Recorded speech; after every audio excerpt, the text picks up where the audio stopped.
नमस्कार दोस्तों, स्वागत है आपका आज के मुख्य समाचारों में। यहां पर आपको देखने को मिलेंगे आज की तमाम बड़ी खबरें, मुख्य समाचार, ब्रेकिंग न्यूज अपडेट्स के रूप में। चलिए दोस्तों, जान लेते हैं आज की पहली बड़ी खबर। चीन की रहस्यमयी बीमारी का संक्रमण भारत में नहीं, सरकार ने मीडिया रिपोर्ट्स को झूठा बताया। कहा एम्स पहुंचे लोगों को साधारण निमोनिया हुआ था। जी हां दोस्तों, चीन की रहस्यमयी बीमारी के मरीज भारत में भी मिलने के दावों को सरकार ने झूठा बताया है। दरअसल दोस्तों, सरकार ने गुरुवार को बयान जारी कर कहा कि एम्स दिल्ली से मिले सभी मामले साधारण निमोनिया के हैं, इनका चीन की बीमारी से कोई ताल्लुक नहीं है। जनवरी 2023 से एम्स के माइक्रो बायोलॉजी डिपार्टमेंट में 611 सैंपलों की जांच हुई। इनमें से किसी में भी माइक्रोप्लाज्मा निमोनिया डिटेक्ट नहीं हुआ है। हेल्थ मिनिस्ट्री इस पर नजर बनाए हुए हैं। वहीं दोस्तों, इससे पहले कुछ मीडिया रिपोर्ट्स में दावा किया गया था कि एम्स से दिल्ली की रहस्यमयी बीमारी के 7 मामले सामने आए हैं। रिपोर्ट्स में कहा गया था कि भारत में ये मरीज अप्रैल से सितंबर के बीच मिले थे, यानी कि चीन से पहले भारत में ये बीमारी आ चुकी थी। दरअसल दोस्तों, चीन में पहली बार अक्टूबर में माइक्रोप्लाज्मा निमोनिया के मरीज मिलने शुरू हुए थे।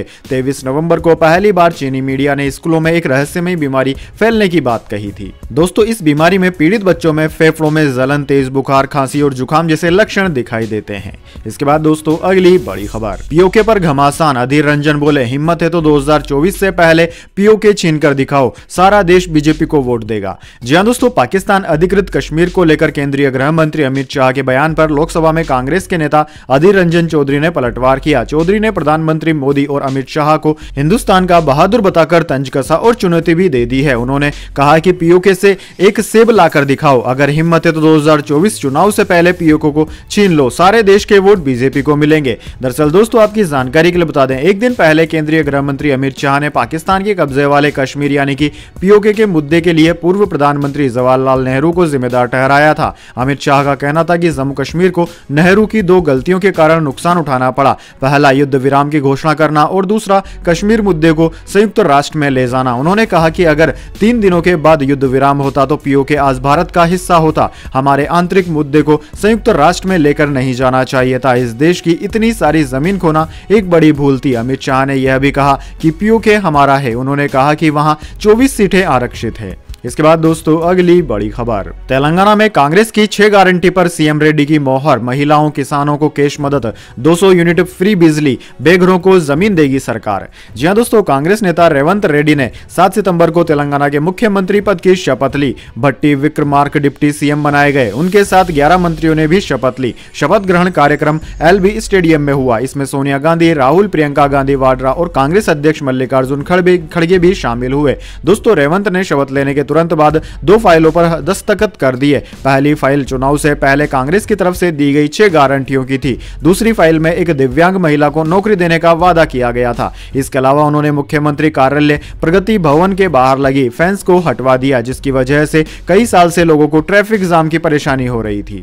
इसके बाद दोस्तों, अगली बड़ी खबर। नवाब मलिक को लेकर दोनों डिप्टी सीएम में हुई तकरार। देवेंद्र फडणवीस ने अजीत पवार को पत्र लिख जताया ऐतराज। जी हां दोस्तों, महाराष्ट्र की राजनीति अक्सर चर्चाओं में रहती है। कभी शिवसेना तो कभी एनसीबी के 2 फाड़ होने का मामला लगातार सुर्खियां बटोरता रहा है। इसी बीच अब महाराष्ट्र की शिंदे फडणवीस सरकार में तकरार नजर आने लगी है। कारण डिप्टी सीएम देवेंद्र फडणवीस ने दूसरे डिप्टी सीएम अजीत पवार को पत्र लिखकर नवाब मलिक को लेकर आपत्ति जताई है। उन्होंने कहा है कि नवाब मलिक पर आरोप लग रहे हैं और उन्हें सत्तारूढ़ गठबंधन महायुति में शामिल करना सही नहीं होगा। दरअसल दोस्तों, कथित मनी लॉन्ड्रिंग मामले में जमानत पर बाहर आए महाराष्ट्र के पूर्व मंत्री और वरिष्ठ एनसीपी नेता नवाब मलिक 7 दिसंबर को पहली बार महाराष्ट्र विधानसभा के सत्र में शामिल हुए। नागपुर में चल रहे शीतकालीन सत्र के पहले दिन विधान भवन परिसर में वह अजीत पवार के नेतृत्व वाले गुट के सदस्य के बगल में पिछली पंक्ति की बेंचों पर बैठे नजर आए। इससे पहले 64 वर्षीय नवाब मलिक का अजीत पवार के नेतृत्व वाली एनसीपी के नेता अनिल पाटिल ने गर्मजोशी से स्वागत भी किया था।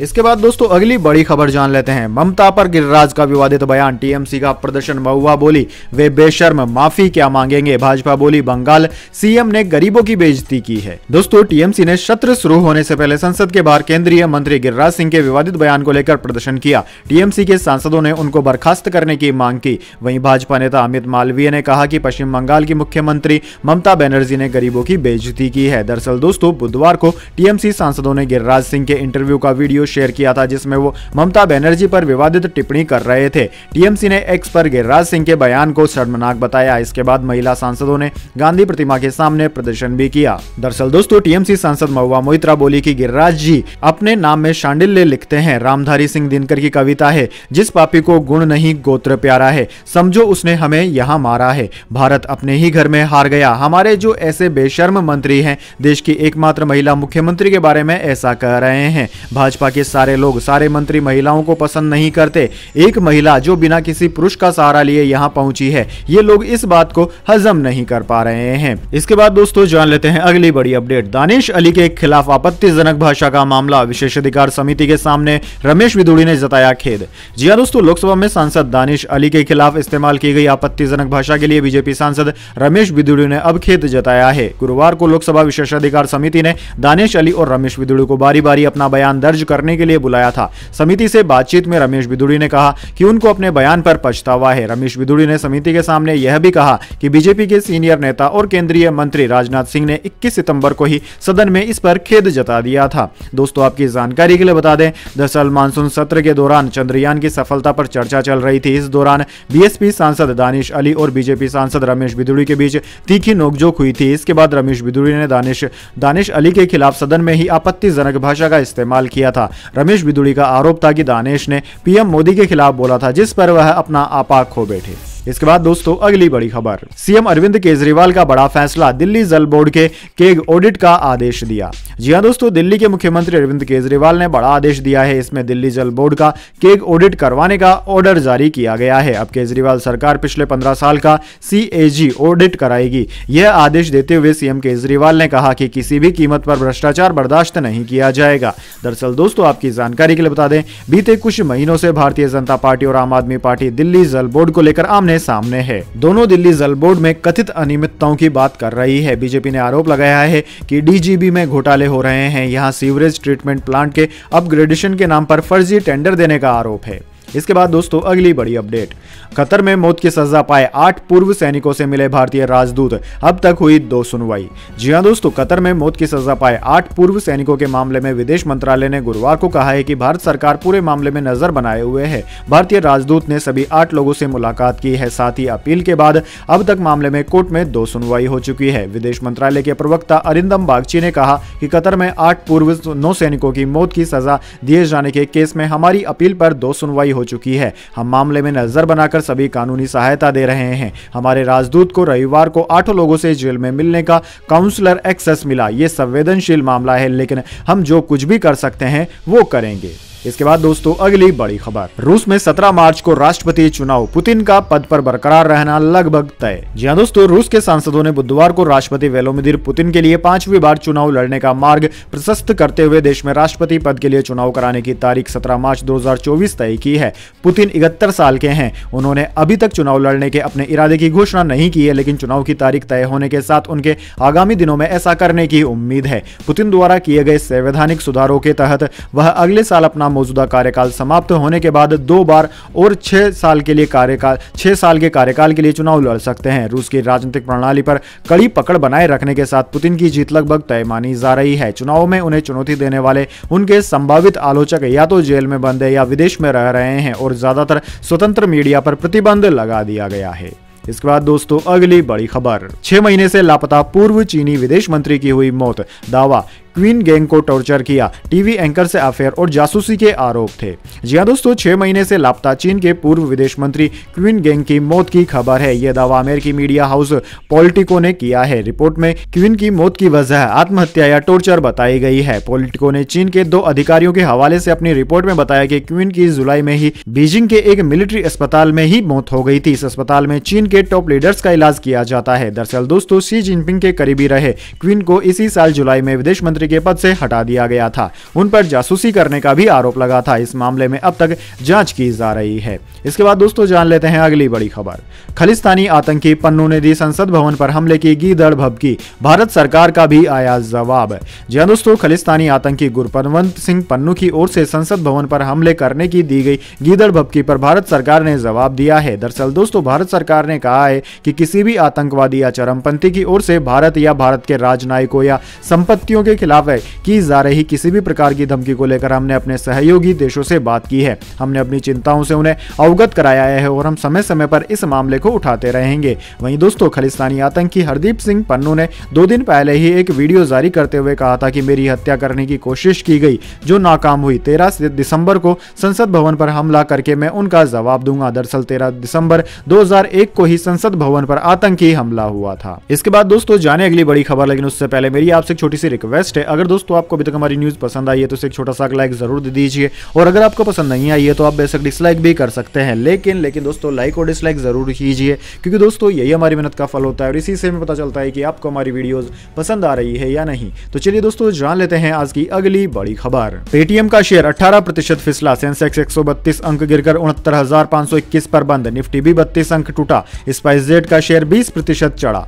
जी हां दोस्तों, शेयर बाजार में गुरुवार को गिरावट देखने को मिली। सेंसेक्स 132 अंक गिरावट के साथ 69,521 के स्तर पर बंद हुआ। वहीं निफ्टी भी 36 अंक की गिरावट रही, निफ्टी में भी यह 20,901 के स्तर पर बंद हुआ। वहीं दोस्तों सेंसेक्स के 30 में से 17 शेयरों में गिरावट और 13 में तेजी देखने को मिली। आज पेटीएम का शेयर 18.74% टूटकर 660.70 पर बंद हुआ। वहीं दोस्तों आज फार्मा, ऑटो और रियल्टी इंडेक्स बढ़त पर बंद हुए, जबकि एमएफसीजी, मेटल, आईटी और बैंकिंग शेयरों में दबाव रहा। स्पाइसजेट एयरलाइंस के शेयर आज 20% बढ़कर 52.29 रुपए के 52 वीक हाई पर पहुंच गए। वहीं दोस्तों एयरलाइन ने कहा है कि बोर्ड नई पूंजी जुटाने के विकल्पों पर विचार करने के लिए 11 दिसंबर को मीटिंग करेगा, इसके कारण एयरलाइन के शेयर चढ़े हैं। वहीं दोस्तों बात करें आज निफ्टी 50 के टॉप गेनर और टॉप लूजर स्टॉक्स की, तो दोस्तों निफ्टी 50 के टॉप गेनर में आज अडानी पोर्ट्स पावर ग्रिड और अल्ट्राटेक सीमेंट रहे, जबकि टॉप लूजर्स में एयरटेल, हिंदुस्तान यूनिलीवर और अपोलो हॉस्पिटल रहे।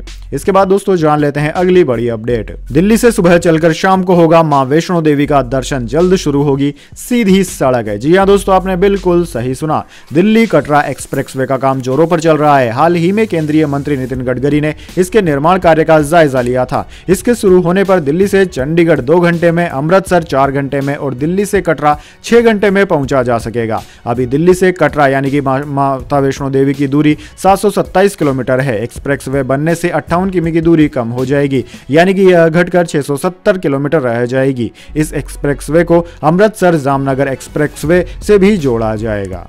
इसके बाद दोस्तों अगली बड़ी खबर, गाजा में भारतीय मूल के इजरायली सैनिक की हुई मौत। आईडीएफ ने गाजा में कुरान की आयतें लिखे पर्चे गिराए, कहा गलत करने पर सजा मिलेगी। जी हां दोस्तों, गाजा में हमास के खिलाफ जंग लड़ रहे एक भारतीय मूल के इजरायली सैनिक गिल डेनियल्स की मौत हो गई है। इजरायली सेना ने इसकी पुष्टि की है। महाराष्ट्र से ताल्लुक रखने वाला 34 साल का गिल 10 अक्टूबर से जंग में शामिल था। 1 महीने पहले ही उसकी सगाई हुई थी। दूसरी तरफ इजराइल की डिफेंस फोर्सेज आईडीएफ ने गाजा में कुरान की आयतें लिखे पर्चे गिराए। पर्चों में लिखा है जब वो गलत काम में शुमार थे उस वक्त उन्हें बाढ़ का सामना करना पड़ा। यरूशलेम पोस्ट के मुताबिक ये कुरान के 29वें चैप्टर के सूरा अल अनकाबूत की 14वीं आयत में लिखा है। इसका मतलब यह निकाला जा रहा है कि जो गलत काम करेंगे उन्हें सजा मिलेगी। पर्चे अरबी भाषा में लिखे गए हैं। इसके बाद दोस्तों अगली बड़ी खबर, मनी लॉन्ड्रिंग केस में ईडी ने पहली चार्जशीट फाइल की। एमपीएलए की आपराधिक धाराओं के तहत चीनी कंपनी विवो और 4 लोगों को बनाया आरोपी।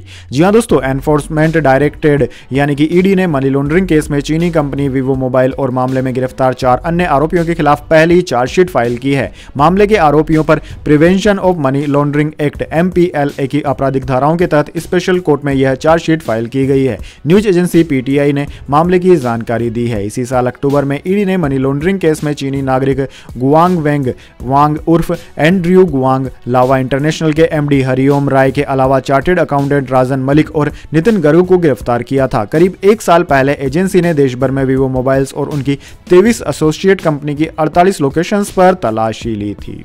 इसके बाद दोस्तों अगली बड़ी अपडेट, स्कूल की वजह से 10वीं की छात्रा को मिले 0 नंबर, मामला पहुंचा कोर्ट, 30,000 रुपए लगाया गया जुर्माना। जी हां दोस्तों, हरियाणा में गुरुग्राम के एक स्कूल ने 10वीं की बोर्ड परीक्षा में गलती से एक छात्रा को 0 नंबर दे दिया। चंडीगढ़ हाईकोर्ट ने लापरवाही का आरोप लगाते हुए स्कूल पर 30,000 रुपए का जुर्माना लगाया। दरअसल दोस्तों, स्कूल की लापरवाही की वजह से 2 समान नाम वाली छात्राओं के 10वीं के मार्क्स बदल गए थे। इसके कारण साल 2021 की बोर्ड परीक्षा में एक छात्रा को 0 नंबर मिला था। गलत नंबर मिलने की वजह से छात्रा 12वीं की परीक्षा में शामिल नहीं हो पाई थी। न्यायमूर्ति विकास बहल ने सीबीएसई बोर्ड को छात्रा के लिए नई मार्कशीट जारी करने का निर्देश देते हुए यह ध्यान रखना जरूरी होगा कि स्कूल द्वारा की गई गलती के कारण न केवल याचिकाकर्ता को नुकसान हुआ है बल्कि बोर्ड को भी बिना गलती के मुकदमेबाजी का खर्च का नुकसान उठाना पड़ा है।